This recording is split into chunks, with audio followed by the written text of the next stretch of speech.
tell them what it is. This is Ron and Hope Unfiltered, real, raw, relevant. And I have no idea what this one is doing over here, rocking back. I'm stir crazy because I've been sitting in front of cameras and computers, and it's beautiful outside, and I'm stir crazy because I know in the next few minutes we're getting ready to answer some hard questions. And so I'm getting my nervous energy out. Yeah. You're nervous. Get my nervous energy out. So today we're going to answer some questions from our listeners, and y'all have thrown some doozies at us. Yeah, they're real interesting. I was fine until we went through the questions a little while ago. Right. And I want to take this. We hadn't done this before on a podcast. We haven't done just answering questions. Yeah, one time before we did. Right early on we did. Yes. Yeah, we early on. But on Riff, if you go download that new social media platform, I do this every Tuesday night live. And man, there's no easy ones. All of them are difficult questions to answer. We got some of them today that are funny, some of them that are very serious, and some of them that start funny, but if you don't get an answer, it can lead to something serious. Yeah.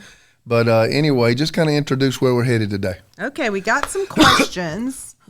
And we have a listener who wants to know, help, my wife spends too much money. What do I do? Do I have any control over this in our marriage? I wouldn't know. I have no clue. I don't know, because Ron is the one who spends the money in this marriage. Lightning is about to hit right here. I'm going to get out of this. Ron, truthfully, we both spend our fair share. Oh, you're the most expensive woman in the history of humanity. He calls me the great liquidator. Go ahead. You can get rid of it. I know that. You can I can also save it. I can save you money. I wait for things to go on sale. That is saving. Ron, how much money have I saved you over the years on all the good deals that I get our family? I repeat, you are the most expensive woman in the history of the female gender. No, I'm not. Yes, you are. Ron, God's going to get you. You are. Listen. The struggle is real. Well, let's answer this man's question. My wife spends too much money. Okay, won't you answer it? Help. What can I do won't you answer in this area? Well, I guess to me that's pretty broad, but there's a lot of variables for that. Like, is it her money? Does she work a full-time job? I hate everybody sitting in this room who's listening to me. Yeah, I want to hear this great wisdom you about to come up. For real. Is it her money or is it his money? He didn't specify. It's their money. You don't know. That's the way it's supposed to be. But not in Hope's world. Who said? But in the real world. Who said? You blend your incomes, and the government calls it household income. Yeah. Not everybody has Hope income and household income. You give me an allowance like a small child. I get an allowance. So if it's my allowance, I feel like I should be able to spend my allowance however, which way I want to. She don't have an allowance. Selah. She has access to every stream that exists. She don't have no allowance. It's an allowance. Ron, answer the question. Maybe I can't. I don't know what you do when you watch. You don't know how to handle that problem. I need somebody to get on here and help me. I don't know what the heck you do. Okay, what if it was vice versa? What if it was the husband somebody in the marriage spends way too much money? It's causing conflict, obviously. So what do you do about it? On a serious note, you're right. That's a very broad question. It is very broad. Is there an addiction there? Is somebody spending money out of some need? We had a person in our life we know for years that lady almost sunk the whole family. Probably did at one time sink the whole family very, very lonely person that didn't have many relationships, and we know that they took a lot of their medicating themselves into spending money. That was what they did to try to complete the deficiencies in their life. A couple who the man struggles with gambling, spends all their money, gets second mortgages on the house, that kind of thing. I mean, I wonder if he's talking about like Amazon. If you're talking about, if you're talking about, I told her to spend $200 on groceries and she spent $289. That's just a matter of conversation. Yeah. If you got a woman who is overspending, or it don't have to be a woman, a spouse, overspending. In other words, your family in danger. Exactly right. If there is a detriment, if it's just an annoyance, it's something you got to communicate and come to a place of compromise. Yeah. But if you have someone that is overspending to the detriment of the family and its function, I would say that falls in the category of you needing to fall in a third party and get some help. Yeah, intervention. Exactly right. There needs to be some type of intervention and some type of counsel because something else is going on there. You don't have a money problem. There's another problem, and money is the aspirin. I just feel like with maybe this couple or whoever, there hadn't been any communication. There's been poor communication. You got to set the parameters. You can't just sit there and resent it. You can't just sit there and resent it. You and I talk about money a lot, and we sit down and say, okay, this month we're going to do X, Y, Z. We do it together. Yes, this month we're going to put this amount in savings. Right. This month we're going to give this amount. We do that. This is what I'm giving you this month to spend. We do that the day after every pay period. Yeah, we do. We come together and we talk. So it's no question. This is bills. This is invest. This is savings. This entertainment. This, and even at this stage of our life, we still budget. We have a certain amount of money that goes a certain amount of places, and those are some very practical ways. If it's not a real problem, it's just a lack of structure. Yeah. Sometimes overspending is just a lack of structure. My daughter and son, who are newly married, just in their early 20s, came to us and said, help us kind of structure the way we do our finances, because it wasn't that they weren't making enough money, it's that they didn't have control of where it was going. Yeah, they were going out to eat. Exactly. So we brought 27 stops. Yeah, we brought it back in. Burger King. And so it was not my wife or my husband spends too much money, it's that we have no structure in our finances. Okay. Now, the other side, detriment to the family, running up credit cards, things like that. You've got somebody that is medicating an unmet need. Yeah. And that needs to be taken on some type of journey of healing, because like drugs are not the problem. Drugs medicate the problem. Yeah. The other relationships are not the problem. They're medicating the problem. It's the same way with this. People can use it with money. So just like it could be alcohol, just like it could be drugs, somebody is trying to make themselves feel better by Amazoning it to death.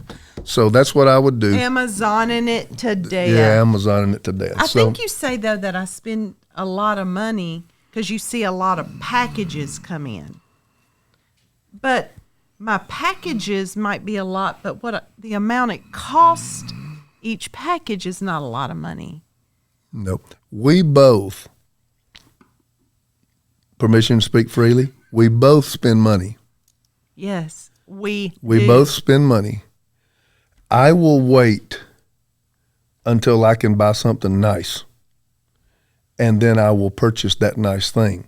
My closet is a fourth, maybe a fifth of the size of yours, but most of my clothes are nice clothes. I don't have a lot of just junk. You don't have Amazon clothes like me. And so, you on the other hand, you can't even get in your closet, but you may have shirts in there you paid $7 for, at and Target, you got 3 colors of them. And so here's what, I don't think you spend too much money. Here's what I would say. I think you have a tendency to be an impetuous spender.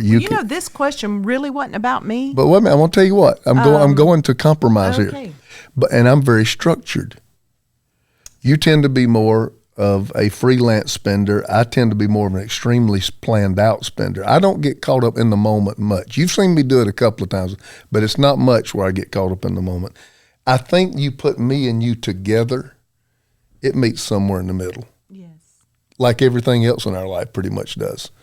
Yeah. And so we might have taken a little bit too long on this question, for it to be just the first one. It But was the a fact, good one, because I think every marriage, every relationship, when you're single, you can spend and do what you want. Doesn't mean that it's wise.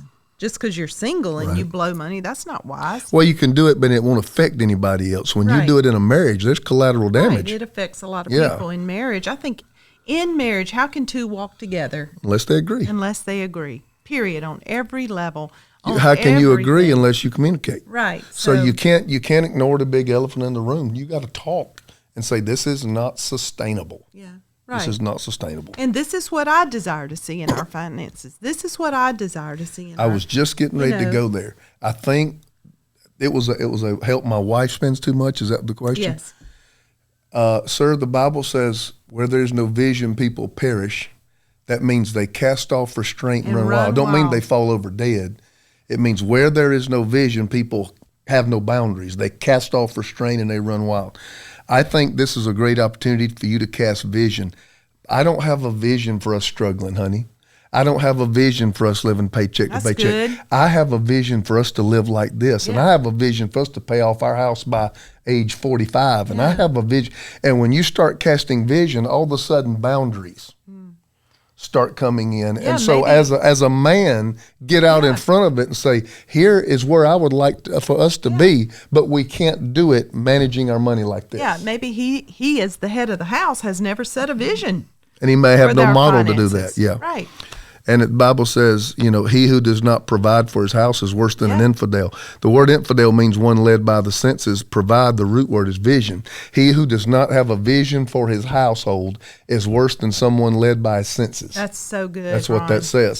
So good. Cast the vision to your wife and to your family and maybe see if it doesn't bring some restraint.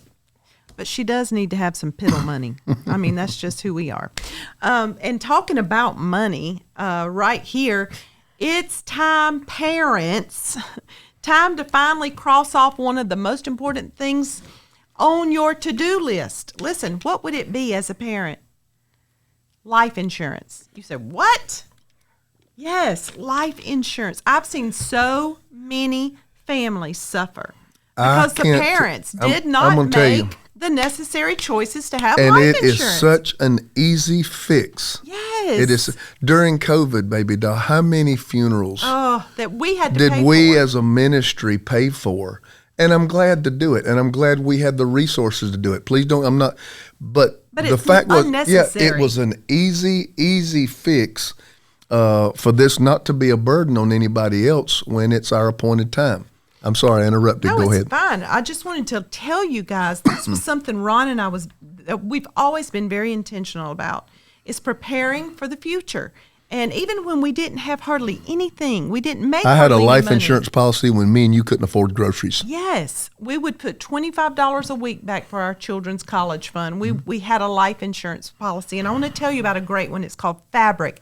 Fabric makes getting a great term life insurance policy for your family quick, easy, and surprisingly affordable. It's built by parents for parents, and Fabric has an online hub where you can go, you can create a will, you can set up your kids' college fund, all in one stop. So protect your family. Yep. Protect your family with term life insurance now.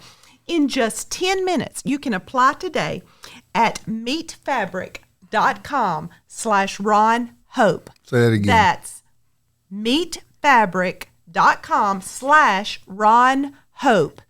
MEET fabric.com/Ron Hope. Issued by Vantis Life, been around forever. It's not available in New York or Montana, and there is also some underwriting and some health questions that'll need to be done. But do this for your family today. Set your family up for success. Yes. Can I go back to the thing? I have one more thought. Yes. Here we are, 15 minutes in our podcast, and I'm still on the first question. I'm sorry, but we won't get many of them today, but I'll try to answer them thoroughly. I think this is important. You are now, we're in our 50s. You're an established woman. You've worked hard. I said, I've never seen you work any harder than you're working at this season in your life. You're an author. You're a speaker. You have your own streams of income. And quite honestly, if you want to go out and eat, you can. If you see something at Zara or H&M that you want, you can. That's where our tithe, our offering, and our trying to honor God with our possessions has brought us to. But there was a time where the only income in our life was mine. Right. And I remember you having, here again, communicate, a conversation with me, how demeaning it was to you to always have to come ask me for money. As an adult. Like a child. Yeah, it was like, it almost put you in a father-daughter almost role. It's not natural. And so we, at that time, even with our very meager income, we started probably in our mid-20s, you having an account, and we were fine with that. Yeah. You having an account that you get to go get gas and you get to go by the grocery store and you can take the kids and run through it and get them some candy or go get your nails done, where you didn't have to come to me and say, can I have $40 for every dime? to get your nails done. And so sometime I think it's good in a family that may have one stream of income and things are tight, if you take a little bit and just allot it and say, this is your money. Do whatever you want to do with this money. This is your money. I heard Steve Harvey the other day on one of his shows say it is so important for every married couple to have 4 accounts. And that just struck me, and I was like, what is he going to say? He said she needs to have play money. He needs to have play money.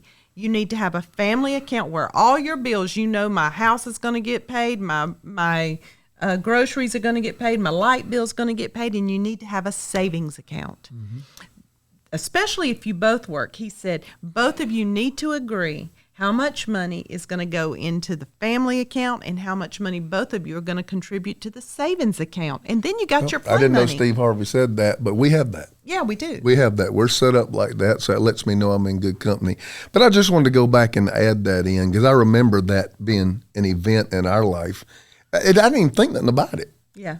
I'm just like, baby, come tell me, I'll give you $50, But it wasn't the $50. It was the having to come and ask me for Daddy, it. can I have $50? That was no longer natural, and we were honest with each other. We talked about it, and we remedied it. Yeah, we did. Let's go on to the next question. All right, next question. Are you ready for this? Oh, my. Whoop, there it is.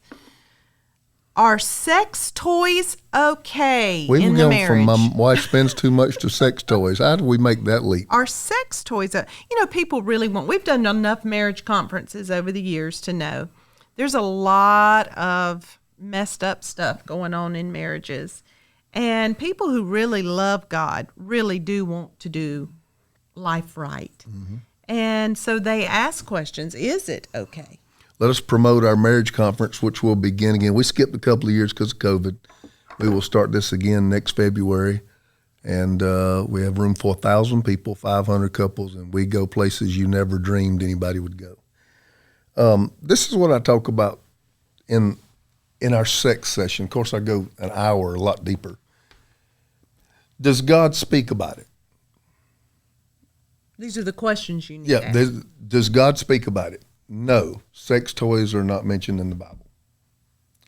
Okay, immediately, if you go from God doesn't speak about it, what is the second highest authority? It is your conscience. Okay? So, do you have peace in your conscience or do you feel violated in your conscience?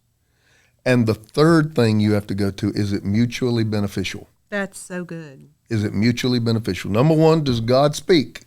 Nope. Okay, how does my conscience respond to this act? And then number 3, is it mutually pleasurable? Sex is never great when one person's not having fun. Right. The word mutually is big here, not singularly. Is it mutually beneficial and pleasurable? Now, the fact is, here is a very hard line. The marriage bed is undefiled. If batteries and toys are your thing, can I just be honest with you? I think God could care less. What God strictly forbids, whether in reality or whether in fantasy, anybody else outside of your spouse entering your room.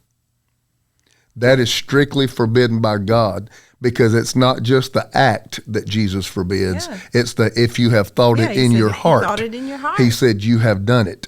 And so Jesus took an action and actually took it all the way down to a heart issue. Okay? So this is where I tell people to be safe. If it's between you and your spouse, to me, I believe God is saying the marriage bed's undefiled.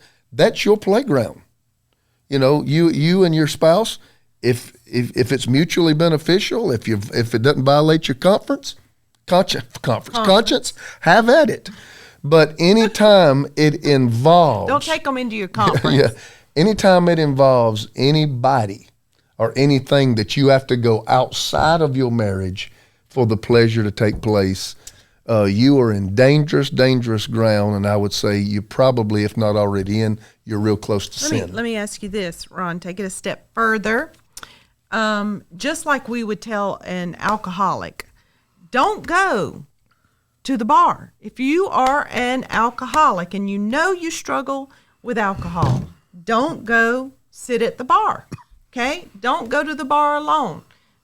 You can't just have one drink. What if this is somebody who's really struggled with porn, somebody who has really had a promiscuous lifestyle, and say that they know that might open a door to something, and maybe their spouse has never had this type of background or lifestyle, and the spouse is pushing, and the woman or the man saying, but they don't feel peace because, this is my background. I'm the alcoholic sitting at the bar. I'm the ex-porn star. I'm the one who always watched porn, and I don't want to do anything that would open a door. Here's one thing we got to be careful for, that our past sins and past traumas and past hurts do not dictate the health of our sex life. And the fact is, there may have been men who were involved extremely deep in pornographic material, and then they get saved and turn into a prude. And that's not realistic either, because you're taking desires and harnessing them so tightly, and God enjoyed those desires God intended them to be enjoyed between the man and his spouse. What if they're I'm giving no place to the devil? I'm not giving him a chance to get me. So you got a woman who may have come out of some sort of abuse or some sort of perversion or been extremely promiscuous. Then she gets saved, and everything that she may have given to somebody outside of marriage, now she refuses to give it in marriage. So you got to be very careful about, is it wrong or am I uncomfortable with it because of what I've been through? And if you find yourselves that God doesn't speak and it's not conscience violating, but you struggle to participate in that sexual activity, you may need to find some healing. Here again, you may need to bring a third party in. You may need to say, why do I feel this? Why do I feel this way? There's nothing wrong with it, but when we head here, I always, it could go either way. It could be exactly a good right. thing or a bad thing. It could be I need healing, or it could be somebody just saying, you know what, I'm not comfortable with it. This was part of my past that I don't want to. Yeah, you got to talk. And you got to talk. And it's between a couple. It's not a one size fits all. Me and you talk about sex all the time. We are so amazingly honest. I'm sorry, no pun intended. But we're so honest. Jesus. We're so honest about where we are.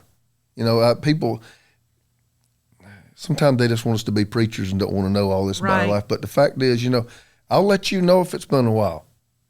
I'll start making statements. You know what? I'll start swatting. Jesus, here we go. Swatting you, honey. I'll start.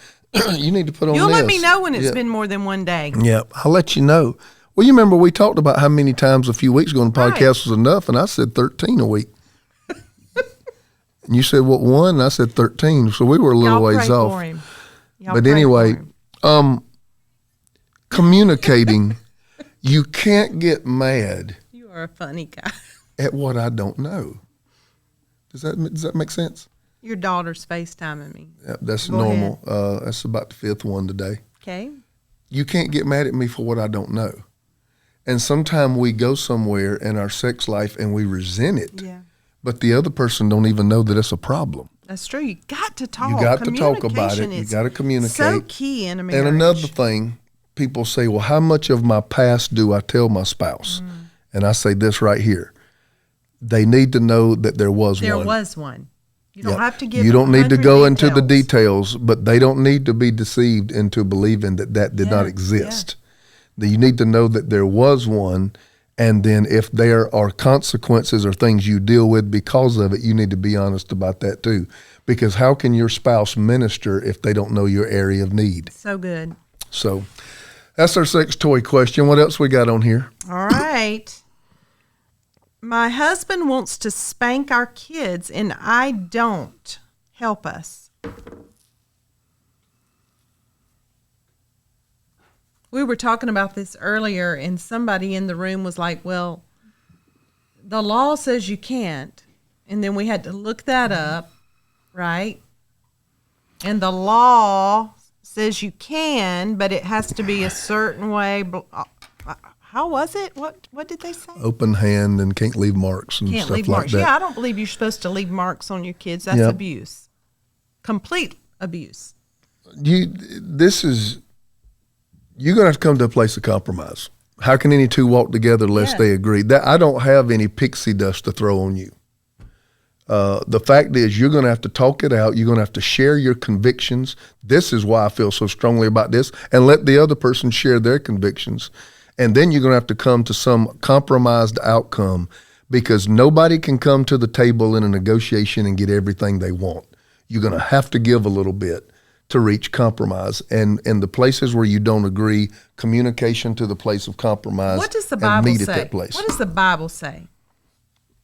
About The Bible discipline? speaks about the rod. Yeah. The Bible, they say, spare the rod, spoil the child. That was kind of more of a saying. The Bible says that folly is bound in the heart of the child, but the rod of correction will drive it far from him. Yes. So there is a biblical basis in the book of Proverbs from Solomon, who was, the teacher, the Bible calls the him. wisest man. Solomon talked about there is a place where the rod of correction, even with sheep, thy rod and thy staff, they comfort me. When one of them would start to get out of the sheepfold, he would tap them with the shepherd's rod. But he didn't slap them. He didn't slap them. He tapped them. And listen, and that correction brought comfort. Yeah. In other words, when I start going outside and you tap me, that makes me feel safe. I think maybe we think old school, spare the rod, spoil the child. The rod, we got to take a rod and beat you. But he was talking in the way they used a rod in biblical terms was for sheep, for livestock, keeping them in the boundaries. Keeping them in boundaries. Them. It's not to beat them. It's to guide them. It's a parent that's present. It's a parent that is present, offering their love, their care, their guidance, their discipline. We had 3 children, and one of them, literally, if you wanted to, you could beat that oldest one till his kneecaps fell off. But you know what he couldn't stand? But you know what he couldn't stand? He couldn't stand to be caged or shut up or made to go to his room, or you can't go anywhere tonight. You have to find out what works. You think you just shot him if you took away his privileges. Now, I had a daughter that a tap on the hand or a pop on her diaper she'd collapse like she lost all of her bones. No, as if you said Chandler, like in a stern voice, she'd be like... She start.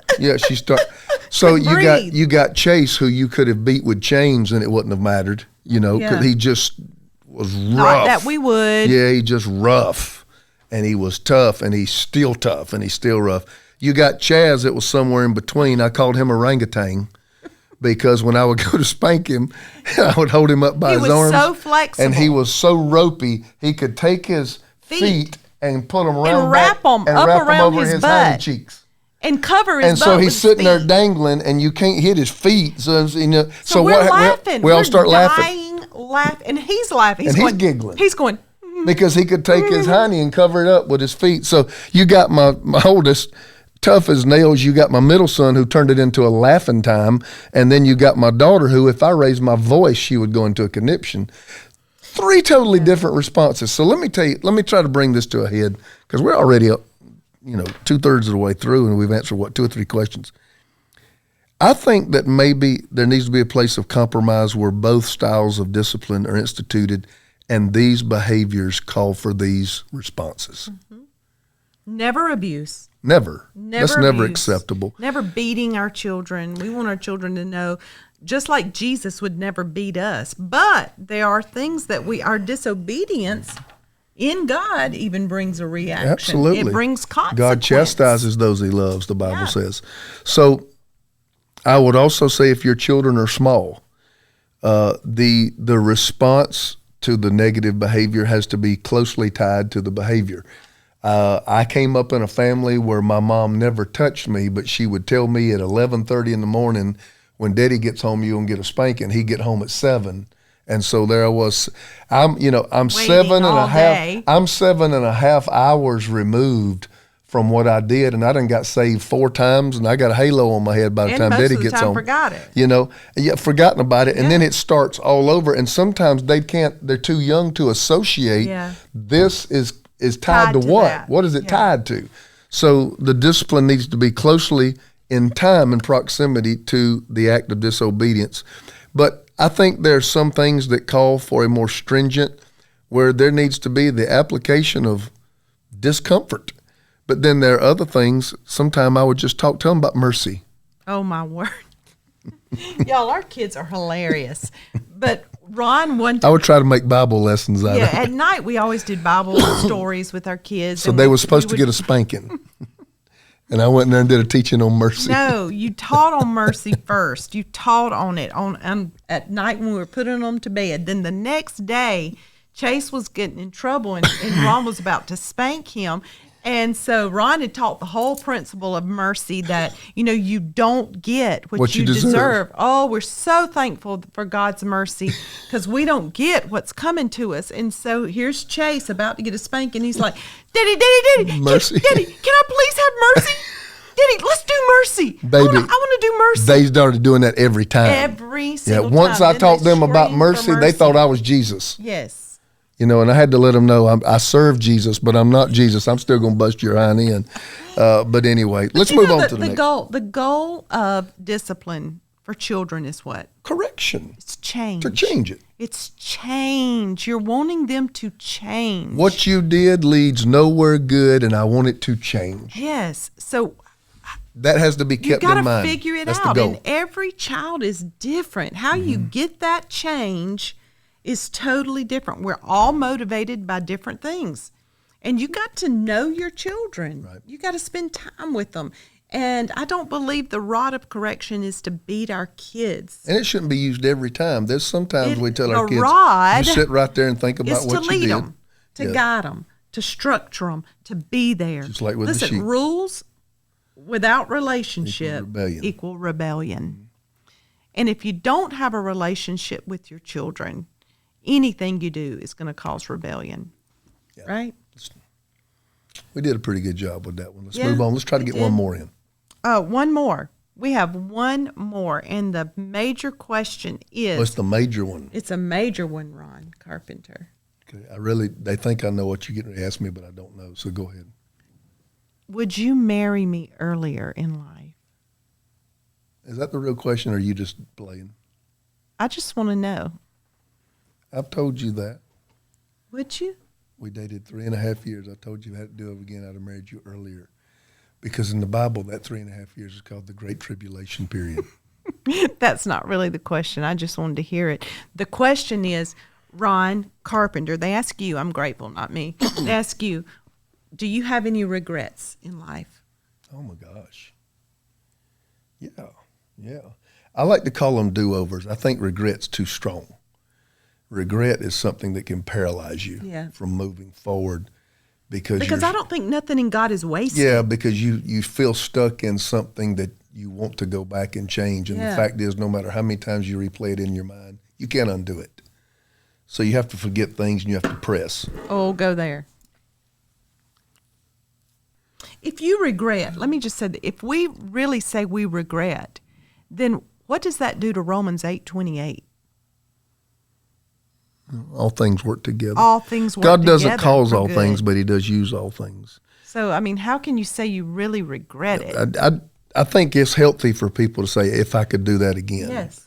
But a regret is, I don't have the definition in front of me, but a regret's stronger. A regret is something that can have paralysis to forward movement. And you don't want to live like that. Now, are we getting real and raw? Yeah. emotionally you had a big downward spiral. And as a young man, young married, I saw signs of brokenness and did not do anything. It didn't mean I didn't love you. It didn't mean I wasn't gentle and loving and gentlemanly. I didn't know how. Yeah, you didn't know what to do. I didn't know what to do. And I did see snapshots that on the inside you were extremely fragile. Would I do something like that over again that maybe could have stopped all that pain in our life? Yeah, absolutely. I would. Yeah. There's some things financially I would do different.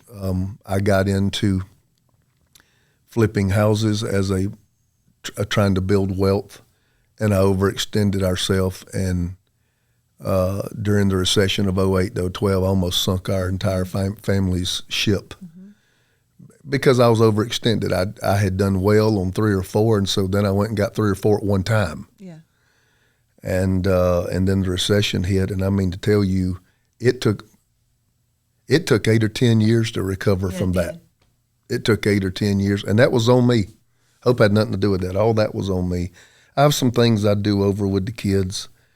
I've gone over in my head. You know, you're really getting in our heart now. I've gone over 1,000 times. 2 of our kids, on some level, struggle with drugs. One of them terribly, and I go back in my head a lot. You know,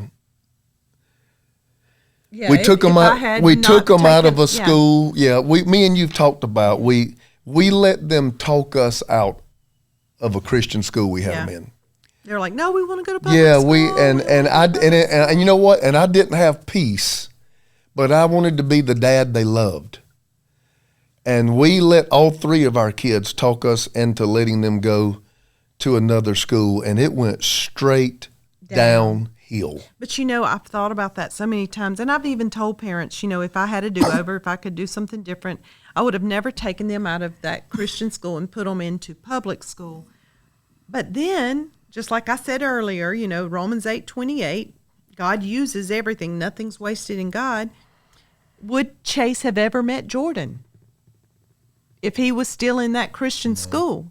No. And that Jordan is his wife. They've been married almost 10 years, She's got 3 beautiful children. Amazing young woman. The wife of our grandkid, you know, an asset to the ministry. So, you know, God takes everything. And he can just, you know, you don't take just a stick of butter and eat it. You don't take a whole cup of flour and eat it. You don't take 4 tablespoons of salt and just eat it by itself. But when you mix it all together, it comes out a cake. Yep. It comes out something beautiful. And that's what God does. That's how he gets the glory. If we get it right every single time, how is God going to get the glory out of our life? Yeah, our screw-ups are God's opportunities. Absolutely. And so they set God up to shine. Ministerially, you know, the transition, we weren't able to achieve our goals, not even close. I thought we had a great plan in place, and things didn't work out. So I go back in my mind, I'll be honest with you, a lot of people got disillusioned in that, and I go back in my mind, what could I have done different? Man, I wish I had a do-over. You know, so anywhere where I've disappointed you, disappointed family, disappointed people, I could let myself get into regret real easy. But you can't. It'll keep you stuck. I probably have a tendency where if I didn't guard myself and literally have you around a lot of times, I could go down some of those roads because some of those mess-ups were significant mess-ups. But we don't get a do-over. We don't get a do-over. So you have to somehow embrace it as a part of your journey, believe that God's going to restore the losses and his plans for you are good and for a hope and for a future, and you have to move on. Yeah. You have to move on. Got to keep moving. Well, we're about out of time. Is there any last thoughts you want to tell them? That's it. This was awesome. I love these questions. If you have questions for us, send them to Ron Carpenter. Just kidding. Send them to Jaslyn Z at myredemption.cc, and we can answer your questions. Or if Ron does such a phenomenal job every Tuesday night on Riff. I mean, that's hard live. questions. Yeah, that's live. And it's live. That's so live. you want to tune in for that. I do Pray and Slay every Wednesday morning on Riff. powerful time with God. So share these podcasts. Join us next time for Ron and Hope Unfiltered, Real, Raw, Relevant. See you soon.